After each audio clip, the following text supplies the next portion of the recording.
Yo, what's going on guys, Arekkz here, welcome back to another Division video. It's Saturday, which of course means the vendors have rotated their stocks. There are new blueprints in the Dark Zone safe rooms, plus there are some new weapons in the base of operations. So as always, I'm here to tell you guys what is for sale, and of course whether or not any of those items or blueprints are worth picking up. So if you guys do enjoy this video, you do find it helpful, and you do enjoy the series, then a like would be super appreciated, and of course comment down below and let me know if you have any questions. So kicking things off with the DZ02 safe room, this is of course where you go to get gear pieces. Again, as I say every single week, I'm only speaking about the 204 or level 32 gear pieces. Anything below that you will of course have to check yourself. And this time around there is a firearms mask for just over 119,000 Dark Zone funds, an electronics holster again for over 119,000 Dark Zone funds, a firearms vest for 118, and a stamina vest for 119. So nothing really worth picking up there. I do suggest sometimes, say for example if they have gloves, you can pick them up for say some of the talents that you can roll. But given the selection here, there's nothing I would really recommend, especially when you consider say things like the high value targets, and missions like that are dropping some much better gear anyway. So, moving over to DZ03, this is of course where you go to get your weapons. Once again this week, for anyone that missed it last week, there is a custom M44 blueprint. That's of course the bolt action marksman rifle. Really good weapon. If you haven't got this, then I would definitely recommend picking it up. In fact, I'm kind of glad it's here because I said in last week's video that I was going to pick this up myself, and I do admit I actually forgot to do that, so it's kind of lucky. But either way, this is a really good weapon. This is of course one of the other top tier marksman rifles alongside the M1A. And when used with things like explosive bullets in the Dark Zone, it can be a really lethal weapon. Especially given that it's a blueprint, you have a chance to roll it with whatever talents you want, and of course that does mean you could get some pretty nice combinations. So this will set you back just over 214,000 Dark Zone funds, but of course you do need to be Dark Zone rank 75 to buy this.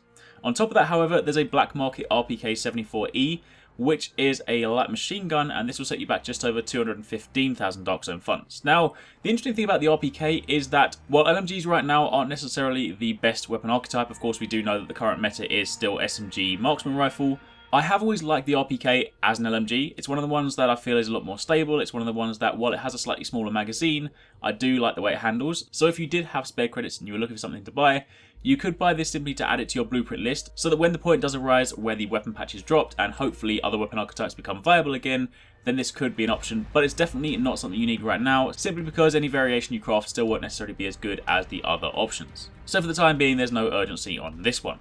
Moving over to DZ04, this is of course where you can go to get your gear mods. First up you have an electronics gear mod, which will set you back just over 236,000 Dark Zone funds.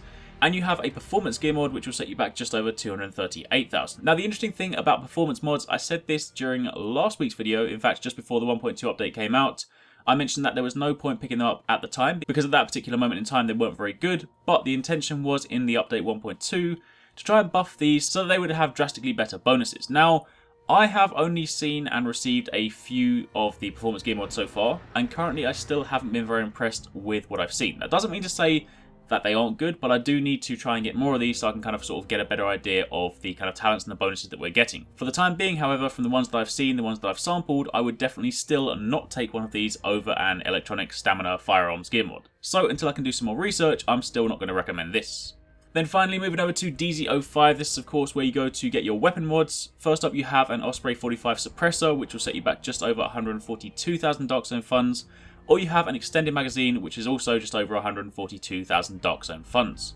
And out of those, I always need to recommend the extended magazine, simply because extended magazines can roll with things like weapon damage, so a level 32 version of those with something like a 100% magazine size or higher and weapon damage can be a great way to improve your DPS. So definitely pick that up if you don't have it, and definitely try and roll some of those if you don't have them.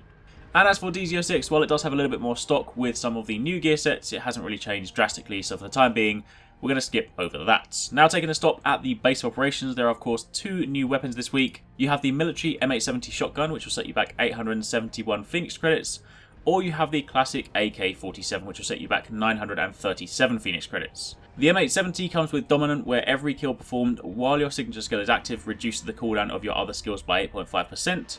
It also comes with Capable, where using a skill improves the handling of your weapon for 13.5 seconds, and your free skill or your active talent is of course Brutal, where headshot damage is increased by 24.5% when using this weapon.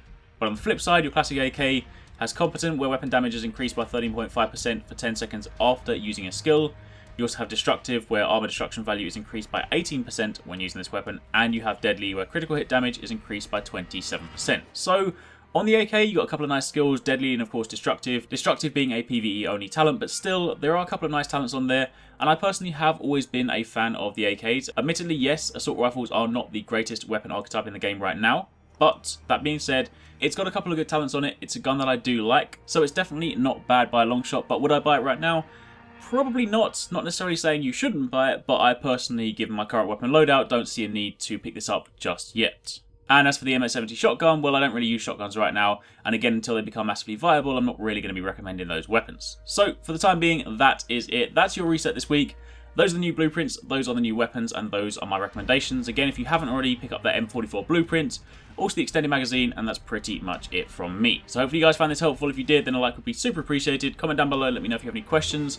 Thanks for watching, take it easy, catch you next time, peace out.